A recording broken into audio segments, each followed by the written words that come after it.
2 million years ago. Our ancestors were nobody. Just another species scrambling to survive.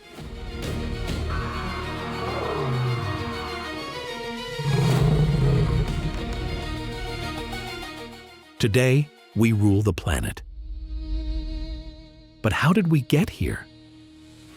And what does this journey reveal about who you are right now? Welcome to Complete Chronicles, where we dig deep into humanity's real story.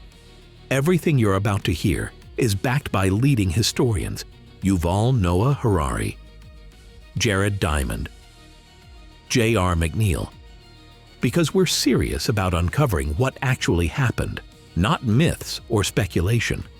Here's what you'll discover. A genetic mutation 70,000 years ago gave us one ability that made us unstoppable and nearly wiped out every other human species on Earth. You'll see why farming, the foundation of civilization, might be the biggest trap we ever walked into. You'll witness how the first kings rose through blood and bronze, how universal religions connected millions of strangers, and how ancient trade routes wove separate worlds into one system, then carried the plague that killed a third of Europe. But this isn't just about the past. The forces that shaped them, cooperation through shared stories, the power and danger of technology, the eternal struggle between freedom and control, these exact forces shape your world today, your beliefs, your society, your future. Creating documentaries like this takes enormous time and research. If this matters to you, hit like, share this video, and subscribe. Your support keeps Complete Chronicles alive and helps us uncover more hidden truths. Now let's begin our journey through the complete story of human civilization. 2 million years ago. You want to see Earth's future rulers? Don't look at humans. Look at the lions, the saber-toothed cats prowling the African savanna, the giant hyenas with jaws strong enough to crack elephant bones. Those are the apex predators. Those are the animals that matter. And somewhere in the middle of the food chain, hiding in trees, huddling in caves, there's our ancestors, just another species of large mammal trying desperately not to get eaten. Here's what you need to understand. For most of our existence, we were nobody. Around 2.5 million years ago, in the grasslands of the Great Rift Valley in East Africa, something new appears, the first member of our family. Scientists call them Homo habilis, handyman. This is the beginning of genus Homo, the human family. We're the latest members. But habilis, they were the first. They walk upright most of the time. Bigger brain than their ape cousins. About 600 cubic centimeters compared to a chimp's 400, and they figure out something clever. Around 1.8 million years ago, as historians J.R. McNeil and William H. McNeil describe in The Human Web, deliberately chipped stones with sharp edges begin appearing in the archaeological record. Purposefully shaped implements that could cut up animal carcasses or shape wooden digging sticks and spears. What do they do with those tools? Picture this. A lion pride has made a kill, gorged themselves, moved on. The hyenas arrive, crack open the long bones with their massive jaws, extract some marrow, they leave. Now the vultures descend, pick the carcass nearly clean, and then, finally, come the early humans. Weak, slow. But they have rocks. They smash open the bones the hyenas couldn't quite finish, scrape out the last bits of marrow. Calorie-dense, brain-feeding nutrition. That's the beginning. The first humans are scavengers, not hunters, not even successful scavengers. Last in line at the buffet. But here's the thing about those tools. They change the evolutionary equation. You don't need massive jaw muscles to crack bones anymore. And without huge jaw muscles anchoring to your skull, you can have a bigger brain case. The tools are slowly building the organ that will build better tools.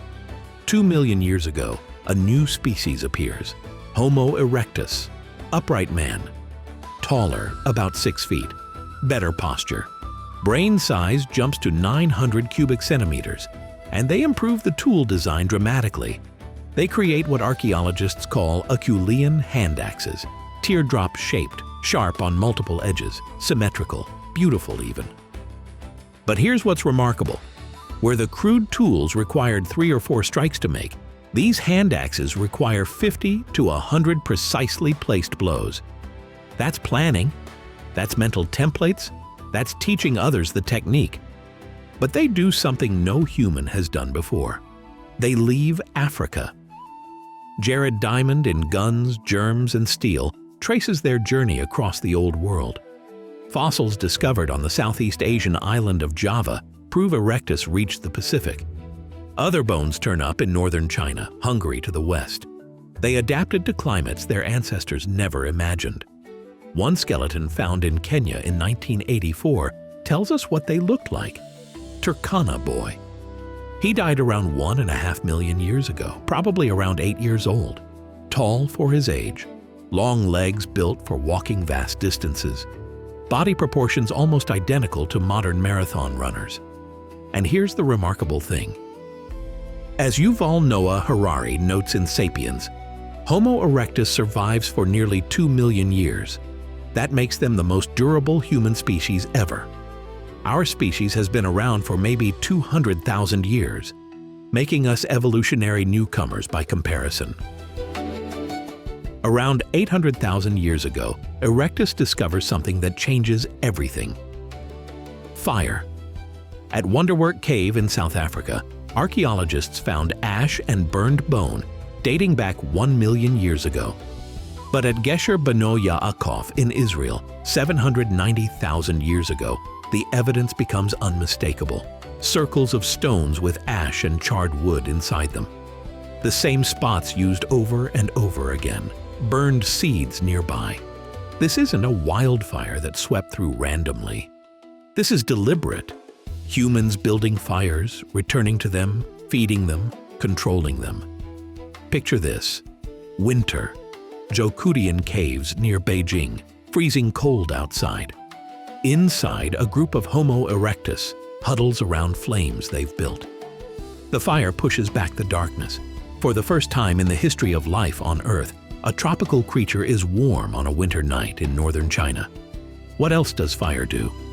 It extends the day beyond sunset. For the first time, humans can be social after dark. They can gather around the fire, talk, plan, tell stories. The hearth becomes the first living room, the first classroom, the first theater. But humans also use fire to reshape the landscape itself. The McNeils describe how our ancestors deliberately ignited dry vegetation to remake landscapes for hunting. Dense thorn bush, impassable. Humans set it on fire. Within weeks, fresh grass sprouts. Within months, deer and antelope return to graze. The hunters know exactly where the game will be. Environmental engineering on a massive scale. And here's the big one. Fire means cooking. Watch what happens at the cellular level. Raw meat. The proteins are tightly coiled. Your teeth tear at it for minutes. Your jaw aches. Your stomach struggles for hours to break it down. Now put it over the fire. Heat uncoils the proteins. The parasites die. The meat becomes soft, digestible. Harari explains the impact. Whereas chimpanzees spend 5 hours a day chewing raw food, a single hour suffices for people eating cooked food. 4 hours saved, every single day. But the bigger revolution happens inside the body. As Harari puts it, since long intestines and large brains are both massive energy consumers, it's hard to have both. You can be smart, or you can digest raw food, but you can't do both well. Cooked food solves this evolutionary dilemma. Over hundreds of thousands of years, human intestines shrink, get simpler, and all that freed up energy flows straight to our brains. Fire didn't just keep us warm, it rewired our biology. And as Harari observes, this creates the first significant gulf between humans and other animals. Every other creature is limited by biology. A cheetah's speed, an eagle's wingspan. But humans? We control a force unlimited by our bodies. A single person with a torch can burn down an entire forest. That's not biology anymore, that's technology. Around 500,000 years ago, in the cold valleys of Europe and the Middle East, a new human species evolves: Neanderthals, Homo neanderthalensis. Stop right here. Forget everything you think you know about Neanderthals. Despite being depicted in countless cartoons as ape-like brutes, Neanderthals had brains slightly larger than ours, 1,500 cubic centimeters compared to our 1,400. They weren't stupid cave dwellers. They were sophisticated Ice Age survivors. They're built like wrestlers, stocky, heavily muscled, perfectly adapted for Ice Age Europe. They make sophisticated stone tools. They wear fitted clothing sewn with bone needles. Archaeologists have found the needles, perfectly preserved. They bury their dead with care. And not just bury them. They put grave goods in the tombs: flowers, tools, food for the journey. What does that mean? They believe in an afterlife. They have abstract thought. They have spirituality. In 1957, archaeologist Ralph Solecki, excavating Shanidar Cave in northern Iraq, finds something extraordinary: a Neanderthal skeleton, an older individual, maybe in his 40s. Analysis of the bones reveals he'd lived for years with severe disabilities. His right arm had been withered since birth, useless. Major injuries to his head, possibly blind in one eye. Severe arthritis in multiple joints. He couldn't have hunted, couldn't have defended himself, couldn't have survived alone. But he lived to be 40. Someone took care of him. For years, decades, fed him, protected him, kept him alive. As Harari notes, that's not just survival instinct, that's compassion, that's culture, that's humanity in a form we'd recognize. Meanwhile, the world fills up with humans. Multiple species, multiple continents. Out in East Asia, Homo erectus still dominates. On the island of Java lives another human species, Homo soloensis. And then there's Flores. In 2003, archaeologists excavating Liangbua Cave on the island of Flores find a skeleton. Small, really small. At first they think it's a child. Then they examine the teeth, the bone fusion. It's not a child. It's a fully grown adult female who stood 1 meter tall, 3 feet. She weighed 25 kilograms. More skeletons are found, all small. They name the species Homo floresiensis. The press calls them hobbits. It's the island rule in evolutionary biology. When sea levels were low during the Ice Age, humans walked to Flores. Then the seas rose. They were trapped. Limited resources, big people starved, small people survived. Over tens of thousands of years, natural selection creates adults standing 1 meter tall with brains about 400 cubic centimeters. Chimp-sized? But these tiny-brained humans are making sophisticated stone tools, hunting cooperatively, using fire. Brain size doesn't tell the whole story. 200,000 years ago, back in East Africa, another species appears, Homo sapiens, which translates to wise man. Physically, they look exactly like you. Grab someone from 200,000 years ago, give them a shower, a haircut, modern clothes. They'd blend in perfectly on any street today. The hardware is identical, but for the first 130,000 years, the software isn't working. Diamond examines the archaeological evidence from 150,000 years ago. Early sapiens had no art, no bone tools, nothing beyond basic stone implements. They make the same Acheulean hand axes Homo erectus had been making for over 1 million years. Nothing innovative, nothing special. And early sapiens, they're underdogs. When they hunt, they're also hunted. Archaeologists have found human bones from this period with tooth marks, from leopards, from hyenas. Around 100,000 years ago, some sapiens bands migrate north out of Africa for the first time. They reach the Levant, modern-day Israel, Lebanon, Syria. This is Neanderthal territory. Neanderthals have been here for hundreds of thousands of years. They know every water source, every seasonal pattern, every good hunting ground. The two species meet, and sapiens lose.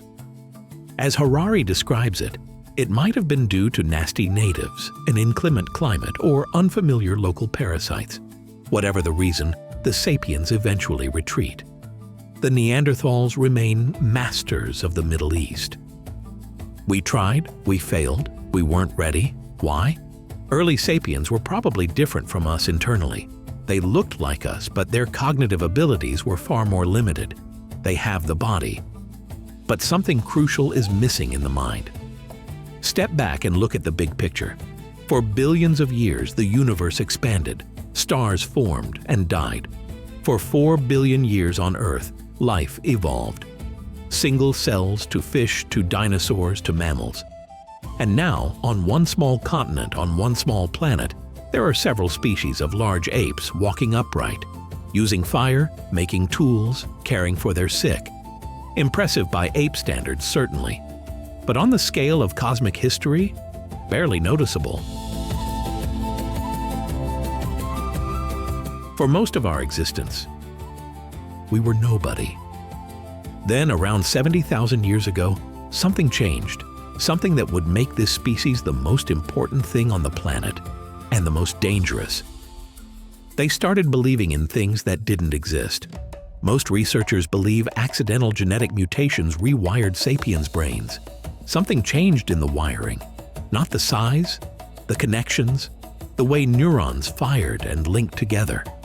Harari calls it the tree of knowledge mutation, after the biblical tree that gave humans knowledge of good and evil. Fitting name. Because this mutation gave sapiens knowledge of things that don't exist, the ability to imagine, to create, to believe in shared fictions. It happened by chance, a cosmic roll of the dice. Could have been Neanderthals, could have been Floresiensis, but it was us, and it changed everything. What was so special about this new sapiens language? Harari explains that this new language had 3 unique abilities. First, it could transmit larger quantities of information about the world. Sapiens could tell detailed stories about the landscape, about animal behavior, about where the lion pride was spotted 3 days ago and where they might be now. But the second ability, even more important. This language could transmit information about social relationships, who can be trusted, who owes whom a favor, who slept with whose mate, who's trying to become the band leader. Other animals can do this too, but only to a point.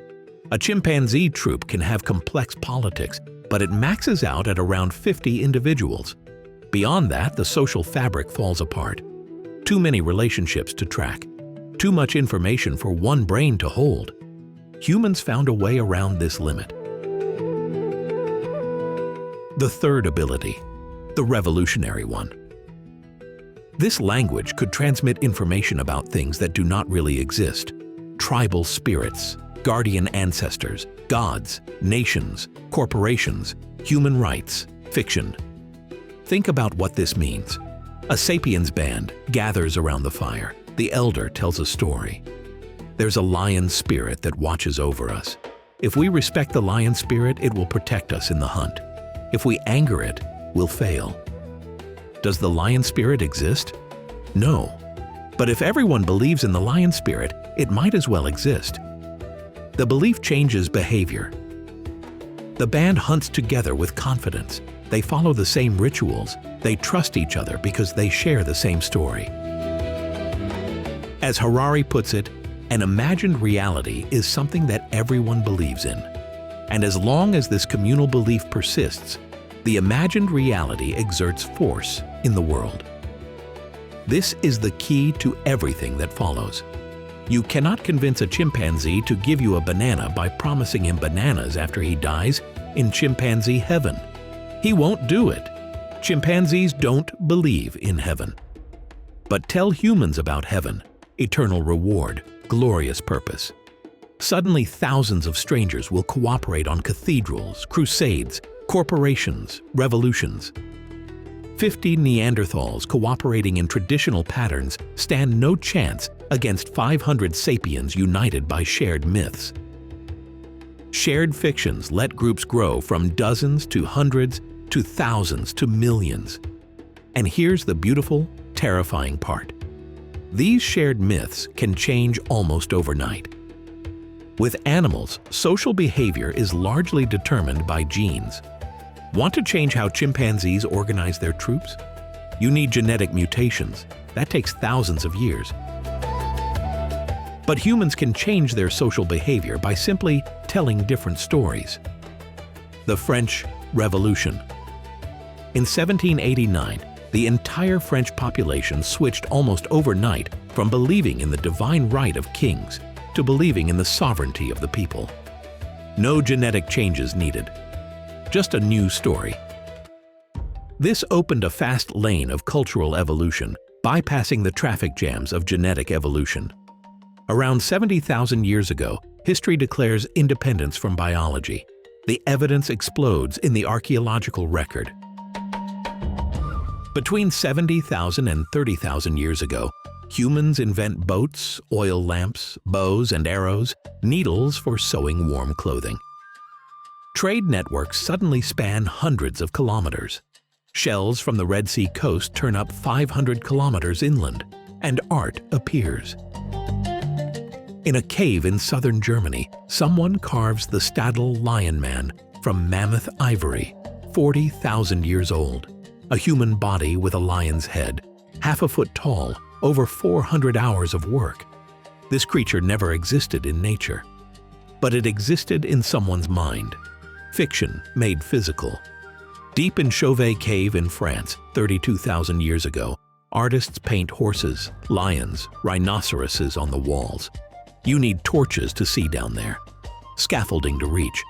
This isn't decoration, this is sacred. These aren't just pretty pictures. These are beliefs made visible. And now these upgraded sapiens start to spread. Around the same time the mutation appears, 70,000 years ago, sapiens leave Africa. Again. This time, they don't retreat. They reach the Middle East and keep going. Into Europe, across Asia, adapting to forests, to grasslands, to frozen tundra. And around 45,000 years ago, they do something extraordinary. They reach Australia. Stop for a moment and think about what this requires. Australia is separated from the mainland by at least 90 kilometers of open ocean, out of sight of land. You cannot see your destination. You have to believe it's there. Boats, navigation skills, planning. The ability to imagine a place you've never seen and convince others to risk their lives sailing toward it. Harari notes this was the first time any human, actually the first time any large terrestrial mammal, had managed to cross from Afro-Asia to Australia. When the first sapiens set foot on an Australian beach, they entered a world unlike anything their species had ever seen. Kangaroos standing 2 meters tall, weighing 200 kilograms. A marsupial lion as massive as a tiger, the continent's largest predator. Koalas too big to be cuddly.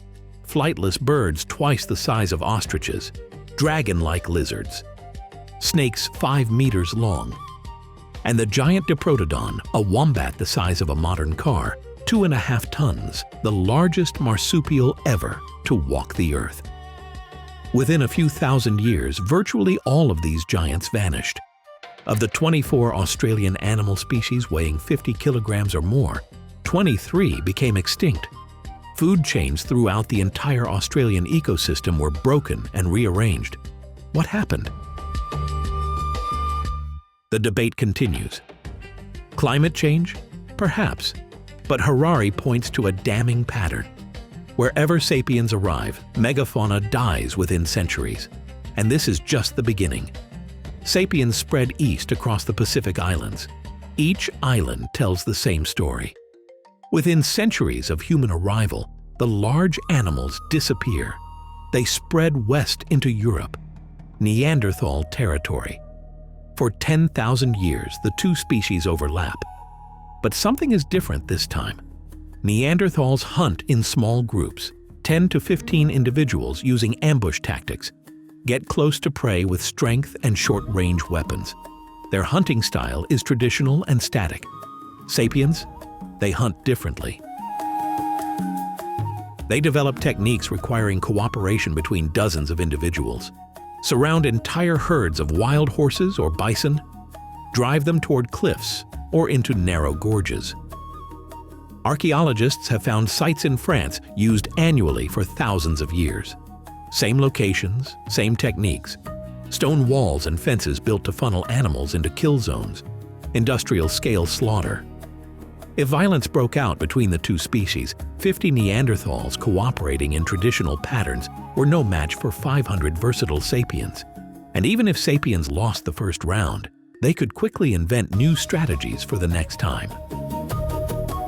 By 30,000 years ago, the Neanderthals are gone. Did sapiens kill them? Outcompete them for resources? Absorb them through interbreeding? We don't know for certain. But in 2010, when scientists at the Max Planck Institute sequenced the complete Neanderthal genome, they discover something surprising. 1 to 4% of modern human DNA in Europe and the Middle East is Neanderthal DNA. We did interbreed. Some Neanderthal genes survived by hitching a ride on the Sapiens Express, but not enough to call it a merger. More like a few genes grabbed the last lifeboat off a sinking ship. Around 16,000 years ago, sapiens reached the Americas, probably walking across the Bering Land Bridge when sea levels were low during the Ice Age. They enter a paradise of megafauna, woolly mammoths, giant ground sloths as tall as elephants, saber-toothed cats, massive bison, dire wolves, giant beavers the size of bears. Within 1,000 years of human arrival, most of them are extinct. Not some, most. This shatters a comfortable myth that ancient humans lived in harmony with nature, that they were noble savages who took only what they needed, who respected the balance of life. The evidence suggests otherwise. Everywhere humans went, we transformed, we destroyed. By 13,000 years ago, sapiens are alone, the only human species left on Earth. Look at what happened in just 60,000 years. From scavenging scraps in Africa to conquering every continent except Antarctica. Dozens of species driven extinct, including our own relatives. Entire ecosystems transformed. All because of something invisible. The ability to believe in things that don't exist. By 12,000 years ago, sapiens are everywhere. Small bands of hunter-gatherers roaming deserts, rainforests, mountains, islands, Arctic tundra, following herds, gathering wild plants. Maybe 5 million people total across the entire planet. Small populations scattered across abundant land. Diverse diets, relative equality, freedom to roam. But in the Fertile Crescent, in the valleys between the Tigris and Euphrates rivers, some bands are starting to notice something about the wild wheat growing there. The seeds are large, nutritious, and they grow back in the same place every year. What if, instead of just gathering the seeds, you planted some? Someone did. Around 9500 BCE, morning sun breaks over the hill country of southeastern Turkey. A woman kneels in the dirt, seeds in her calloused hands. Wild wheat seeds from yesterday's gathering. She eats some, but the rest? She presses them into the soil, one by one, covers them with earth. Her band has been coming to this valley for generations. The wild wheat here is thick, the grains large and nutritious. It always grows back in the same spots. She's noticed something. The places where they accidentally dropped seeds last year, the wheat grew even thicker there. So why not help it along? That one choice would trap every human on Earth in a lifestyle harder and more unfair than anything before. We call it civilization. By 9000 BCE, wheat is domesticated. The seeds are larger than their wild ancestors. The stalks no longer shatter and scatter their seeds naturally. They need humans now. We changed them. They changed us. Goats are corralled by this time. Sheep too. People notice that the calmest animals, the ones that don't bolt when humans approach, are easier to manage. Keep those. Breed them. Let the wild ones run. Over generations, you get animals that tolerate human presence, that depend on human care. Agriculture spreads across the globe, invented independently in at least 7 different regions. China domesticates rice and millet. Mesoamerica transforms tiny wild teosinte into maize over thousands of years. South Americans cultivate potatoes in the high Andes. Each region develops its own package of crops and animals. Jared Diamond notes that the Fertile Crescent had a crucial advantage. Of thousands of wild plant species, only a few dozen can be domesticated. Of hundreds of large mammal species, only 14 became livestock. The Middle East happened to have wheat and barley, peas and lentils, goats and sheep, all in one place. Most regions weren't so fortunate. But here's what nobody expected. Before agriculture became necessary, it might have been sacred. 1995, southeastern Turkey. Archaeologists begin excavating a hilltop site called Göbekli Tepe. They expect a medieval settlement, maybe Byzantine. What they find stops them cold. Massive stone pillars arranged in circles. Each pillar weighs up to 7 tons, stands 5 meters tall, carved with elaborate 3-dimensional reliefs. Foxes, boars, snakes, spiders, scorpions, vultures. A menagerie of animals, each carved with stunning precision into the limestone. The largest circle measures nearly 30 meters across. More than 10 of these structures.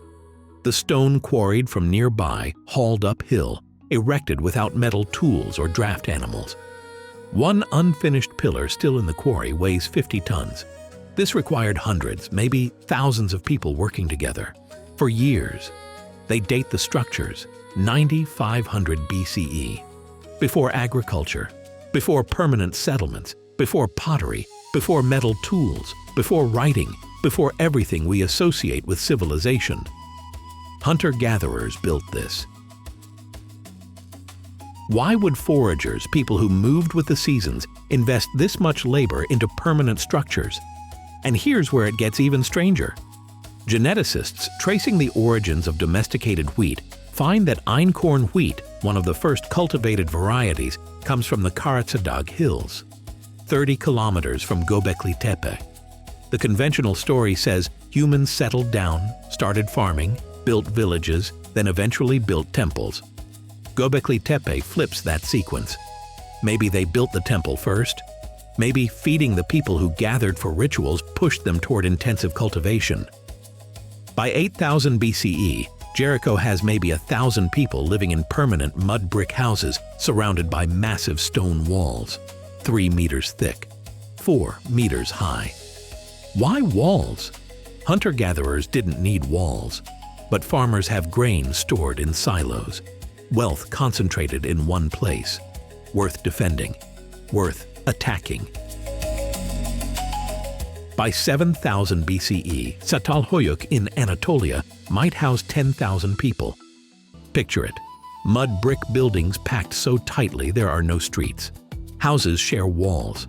You enter through a hole in the roof, climbing down a ladder into the main room.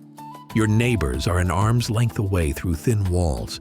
You hear their conversations, their arguments, their children crying. They hear yours. No privacy, no space, no escape. This is the first urban life, and it comes with problems nobody anticipated. Where do you store a year's worth of grain for 10,000 people? How do you keep it safe from rats, from rot, from theft? Who decides distribution when harvests vary? Who enforces the rules? Disease spreads fast in crowded conditions. Measles jumps from cattle to humans. Smallpox from domesticated animals. Influenza from pigs and ducks. Hunter-gatherers, spread thin across the landscape, rarely faced epidemics. Farmers, packed together with their animals, died from them regularly. The skeletons tell the story. Bones of early farmers show they were shorter than their forager ancestors, more malnourished, more disease-scarred. Arthritis from repetitive labor, dental cavities from grain-heavy diets. Signs of violence, blunt force trauma to skulls become common. And the work, dawn to dusk.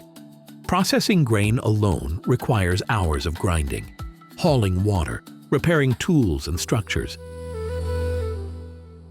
Hunter-gatherers worked maybe 3 to 4 hours a day to meet their needs, ate dozens of different plant species, multiple types of game. The rest of their time? Socializing, resting, playing, creating art. Farmers ate mostly one crop: wheat, rice, corn. Harari calls this history's biggest fraud. As he puts it, the agricultural revolution certainly enlarged the sum total of food at humanity's disposal. But the extra food did not translate into a better diet or more leisure. Rather, it translated into population explosions and pampered elites. The average farmer worked harder than the average forager and got a worse diet in return. One bad harvest and your family starves. Watch the farmer scanning the sky. Will the rains come? Will locusts descend? Will the wheat grow tall? Hunter-gatherers had security through mobility and diversity. If one food source failed, move to another. Farmers have one option: this field, this crop. Social hierarchies appear. Among hunter-gatherers, everyone was roughly equal. Hard to accumulate wealth when you're constantly moving, but farmers can store surplus. Some families get better land, better harvests. Within generations, you have rich and poor, powerful and powerless, free and enslaved. The human brain evolved to remember relationships with maybe 150 people, but by 7000 BCE, Çatalhöyük houses 10,000. Your brain can't track who owes what to whom across that many people. Can't remember which families contributed what to the communal stores. Can't maintain the social fabric through gossip and personal knowledge anymore. And here's the new problem. When 5,000 strangers live together, when irrigation projects require hundreds of laborers, when disputes involve people who don't know each other, someone needs to make decisions. Someone needs authority to say, you dig here, you plant there, this family gets this portion. For hundreds of thousands of years, humans made decisions collectively in small groups where everyone had roughly equal say. But you can't run a city by consensus. Someone needs power. The question is, who gets it, and why should anyone obey? The answer depends on where you are. Because around 3500 BCE, in a few lucky places on Earth, conditions emerge that make cities not just possible, but inevitable. And when cities explode in size, when thousands pack together, the solutions to power become brutal and permanent. Around 3500 BCE, something happens in southern Mesopotamia that will change everything. Not because the people there are smarter or more advanced, because of geography. Look at the map. The Tigris and Euphrates rivers create the most fertile farmland on Earth.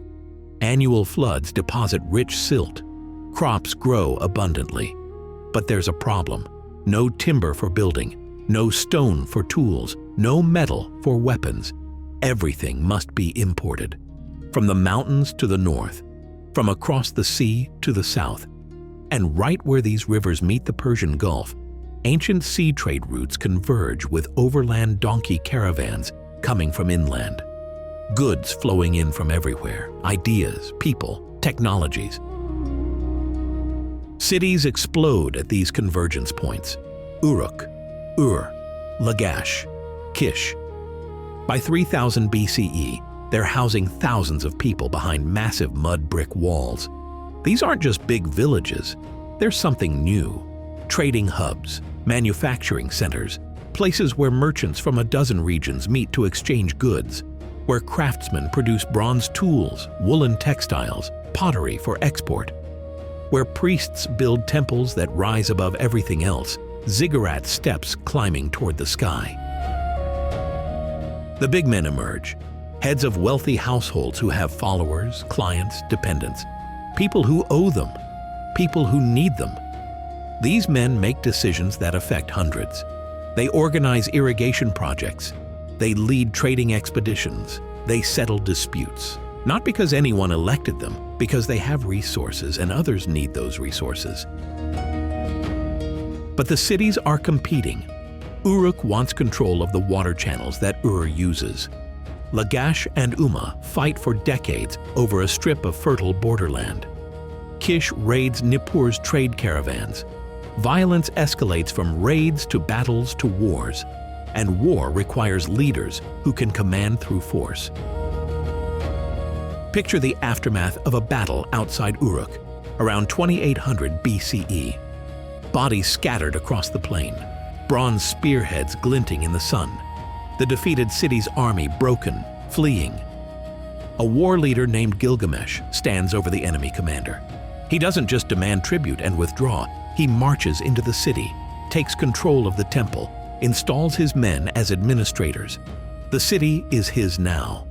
He's not a temporary war captain anymore. He's Lugal, king, and he rules because his bronze weapons and his trained warriors dictate it. Other cities see this. If you're not strong enough to conquer, you'll be conquered. Military leaders consolidate power, build warrior households, surround themselves with professional fighters loyal to them personally. The gods still matter, but now the kings claim the gods chose them. Divine right through military might. Around 2334 BCE, a king in Akkad named Sargon looks at this world of competing city-states and decides to take all of it. He's not the first to try, he's the first to succeed. He wages 34 consecutive battles and wins everyone. Not because his soldiers are braver, because they're professionals. 5,400 men who train year-round, who fight as one unit, who follow orders without question. When they march on a city, the city's militia of farmers and craftsmen doesn't stand a chance. Sargon takes Uruk, then Ur, then Lagash, then Kish. City after city falls. Some resist and are destroyed, others surrender and survive. Within a decade, he controls from the Persian Gulf to the Mediterranean Sea, over 1 million subjects, dozens of conquered cities, vast territories. He faces a problem no human has faced before. How do you hold an empire? You need governors you can trust in each city. Sargon installs his generals. You need to track what each city owes you. Sargon's scribes start pressing marks into clay tablets, recording tribute, tracking resources. You need to pay your army. Silver measured in standardized weights becomes currency. You need fast communication across vast distances, a network of roads and messengers. Every solution emerges from necessity. Writing wasn't invented to capture wisdom. It was invented because empires collapse without information systems. Money wasn't invented for trade. It was invented because you can't pay 5,000 soldiers with grain. The empire fragments after Sargon dies, but the template exists now. Others will use it. Hammurabi conquers Mesopotamia 200 years later and adds law codes. Assyrian kings perfect terror warfare, impaling resistors as warnings to others. Babylonian rulers build monuments to their glory. Each innovation makes empires more efficient at extracting resources and controlling populations. Egypt takes a different path because Egypt has different geography. The Nile floods predictably every year at the same time. Easy river transport connects the entire valley. Around 3100 BCE, a warlord named Narmer conquers it all and claims something no Mesopotamian king could. He's not just chosen by gods, he is a god, living deity, Pharaoh. And because the Nile's geography concentrates all power in whoever controls the river, this claim sticks. In 2560 BCE, Pharaoh Khufu commands 20,000 workers to spend 20 years building his tomb, the Great Pyramid. 2.3 million limestone blocks, each weighing over 2 tons, visible for kilometers in every direction. It's not really about the afterlife. Look at what it demonstrates. I command 20,000 lives for 20 years. I can move mountains. This is what power looks like made physical. And then comes the revelation that changes how we understand all of this. Around 1600 BCE, on the other side of the world in China's Yellow River Valley, the exact same pattern emerges. Cities forming at trade convergence points, inequality growing, competition for resources, war leaders becoming kings, conquest creating empires, bronze weapons, early writing developing, kings claiming divine mandate. The Shang dynasty rules millions. They've never heard of Mesopotamia, zero contact, yet identical solutions. Around 1300 BCE, the Olmec rise in Mesoamerica. Massive stone heads carved to show rulers, ceremonial centers, social stratification. In Peru, civilizations appear even earlier, building monumental platforms before Egypt built pyramids. Same pattern, no contact with the old world. Separate worlds that barely know each other exists. But that's about to change. 550 BCE. A Persian army approaches Babylon, greatest city in Mesopotamia. Massive walls surround it, supposedly impregnable. Inside, the Babylonian king prepares for siege. His priests assure him the gods will protect the city. They always have. But something different happens. The Persian king, Cyrus, doesn't just attack. He diverts the Euphrates River that flows through the city. His troops march through the lowered water channel, entering Babylon without breaking the walls. The city falls in a night. Here's where it gets interesting. Cyrus doesn't do what every conqueror before him did. Doesn't burn the temples, doesn't enslave the population, doesn't impose Persian gods. Instead, he goes to Babylon's main temple and announces he's liberating the city from its tyrant king. He returns sacred statues that the previous ruler had seized. He declares that all peoples can worship their own gods. He even funds the rebuilding of temples. A clay cylinder records his decree, "I am Cyrus, king of the world. When I entered Babylon, I did not allow anyone to terrorize the land. I kept in view the needs of Babylon and all its sanctuaries to promote their well-being." This isn't mercy, it's strategy. Cyrus is building something unprecedented, an empire that rules not by destroying cultures, but by allowing them to coexist. By the time he dies in 530 BCE, the Persian Empire stretches from Egypt to India. 44% of the world's population lives under one political system. Not because they all became Persian, because Persia let them stay themselves. The Persians build a road network spanning 2,500 kilometers. Royal messengers can travel the length of the empire in days. Each province keeps its own customs, its own gods, its own languages, but all pay taxes to one king. All follow one imperial law. All use the same silver coins. For the first time, peoples who would never have met are part of the same system. But empires built by force still fall by force. In 334 BCE, a Macedonian king named Alexander crosses into Persian territory with 40,000 troops. He's 22 years old. Most people expect the massive Persian army to crush him. Instead, Alexander wins battle after battle. By 323 BCE, when he dies at 32, he's conquered everything from Greece to India. Alexander does something the Persians never did. He actively spreads Greek culture, founds cities called Alexandria across his empire, settles Greek soldiers in distant territories, marries Persian nobility. His generals marry local women.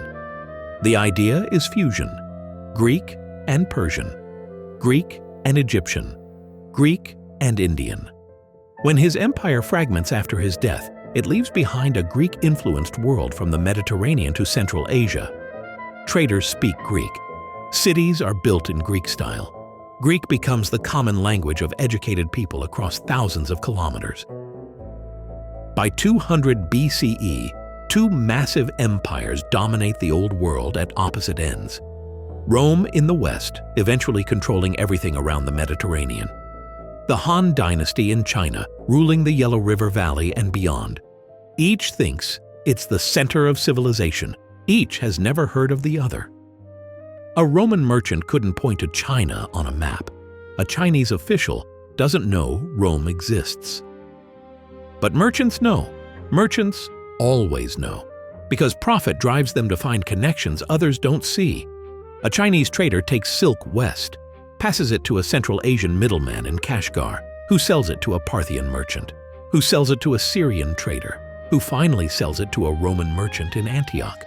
The silk travels 5,000 kilometers, changes hands a dozen times, and costs a fortune by the time it reaches Rome. But Roman elites will pay anything for it. The softest, finest fabric they've ever seen. The routes these merchants travel become the Silk Road, not one road. A network of routes crossing mountains and deserts. Caravans arise where traders rest. Oasis cities where cultures mix. A merchant from Rome could theoretically travel to China, though it would take years and most wouldn't survive. But goods travel. And with goods, ideas. Buddhism, which started in India around 500 BCE, spreads east along these routes, missionaries and merchants traveling together. By the 1st century CE, Buddhist temples appear in China, a religion born in one culture taking root in another, completely different one. This is new. Old gods were tribal. Your people, your gods. You don't convert, you're born into it. But Buddhism offers something different. Suffering is universal. Enlightenment is available to anyone. You can choose this.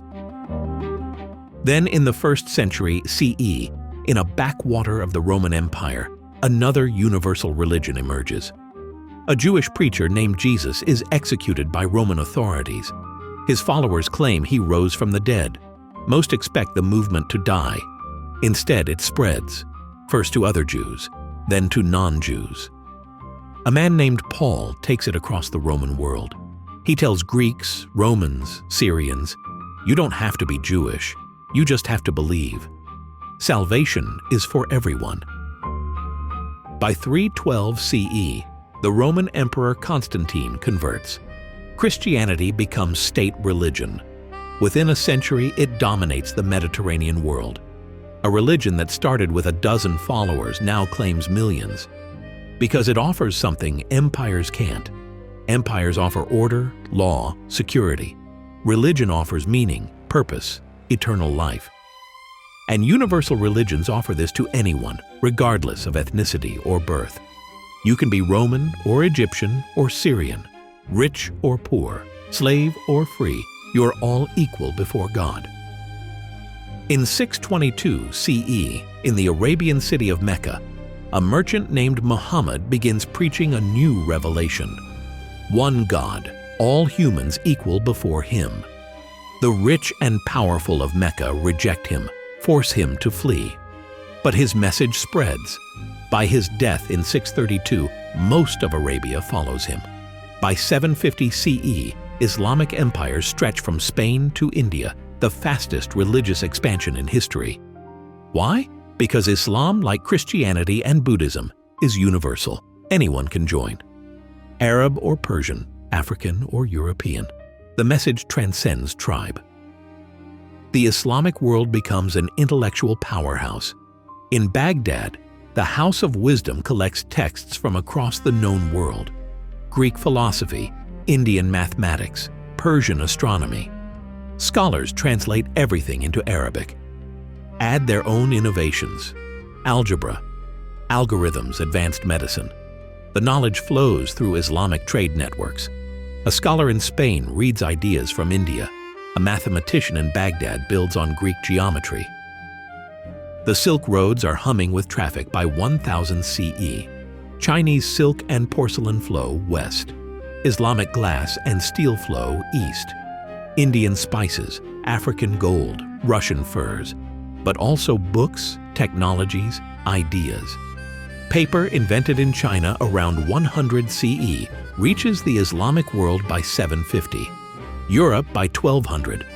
Printing technology follows the same path. Gunpowder, invented in China for fireworks, reaches the Islamic world, then Europe. Each region adds innovations, technologies evolving as they travel. But the roads also carry things nobody wants. 1247 CE. A merchant ship arrives in Sicily from the Black Sea. 6 sailors on board.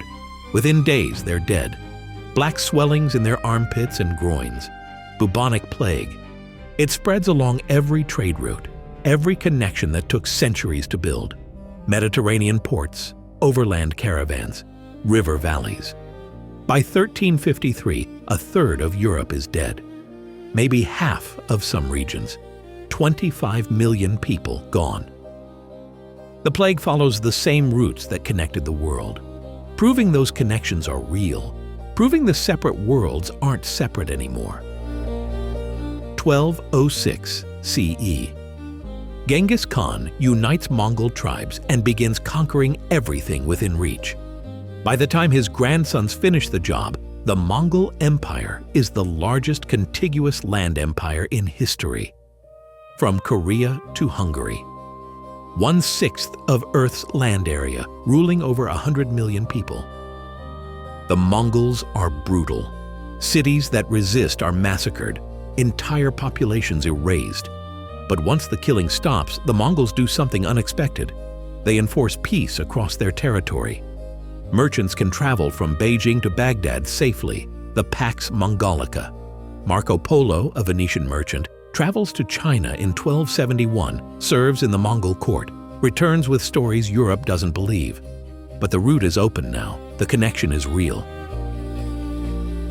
Technologies accelerate across the Mongol networks. The compass, printing, gunpowder reach Europe not gradually over centuries, but within decades. Ideas that were slowly diffusing suddenly rush across connected territories. The Mongol Empire fragments by 1360, but the connections remain. The routes stay open. The world that was separate is now threaded together. By 1400 CE, the world is interconnected in ways unimaginable to the people of 500 BCE. A Buddhist monk in China reads texts originally written in Sanskrit. A Muslim scholar in Cairo studies Greek philosophy. A Christian merchant in Venice sells Chinese silk. They're not unified into one empire or one religion, but they're connected through trade, through shared technologies, through religions that transcend ethnicity, through the slow building of networks that link separate civilizations. The separate worlds are becoming one world, slowly, imperfectly, but irreversibly. We've seen humanity rise, from whispers in the dark to the building of empires and the exchange of worlds. The journey isn't over. This is just the start. If you enjoyed this, don't forget to like, subscribe, and share. Your support means the world to us, and it helps bring these stories to even more people. The next chapters are just around the corner. Let's keep going.